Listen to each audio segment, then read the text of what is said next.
ni zaidi ya milioni 30 imekufa pale. Rais wa Jamhuri ya Muungano wa Tanzania, Dr. Samia Suluhu Hassan ametuma salamu za pole kufuatia ajali ya moto iliyoteketeza soko la mawasiliano maarufu kama Simu 2000 lililopo katika kata ya Sinza, wilaya ya Ubungo, mkoani Dar es Salaam jana Aprili 4, 2026. Rais Samia amesema amepokea kwa masikitiko taarifa ya tukio hilo lililosababisha hasara kubwa kwa wafanyabiashara na wananchi waliokuwa wakitegemea soko hilo kwa shughuli zao za kila siku.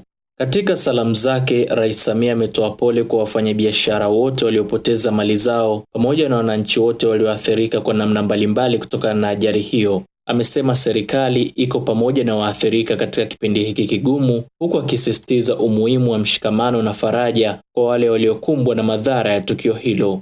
Aidha, Rais Samia amesema tayari amezielekeza mamlaka husika kufanya uchunguzi wa haraka ili kubaini chanzo cha moto huo pamoja na kufanya tathmini ya kina ya madhara na hasara iliyotokea. Pia amesisitiza hatua stahiki zichukuliwe mapema ili kuwasaidia waathirika kuhakikisha mazingira ya biashara yanarejea katika hali ya kawaida haraka iwezekanavyo. Kutokana na ajali hiyo ya moto, imeelezwa kuwa zaidi ya vibanda 500 vya wafanyabiashara vimeteketea kwa moto, jambo lililopelekea kusimama kwa shughuli za biashara katika eneo hilo. Una maoni gani mtazamaji kutokana na taarifa hiyo? Dondosha maoni yako kupitia YouTube chaneli yetu ya Mbayu TV. Lakini pia unao nafasi ya kutufuata katika mitandao yetu ya kijamii ikiwemo Instagram, Facebook na TikTok kwa jina moja tu la Mbayu TV. Endelea kuwa nasi.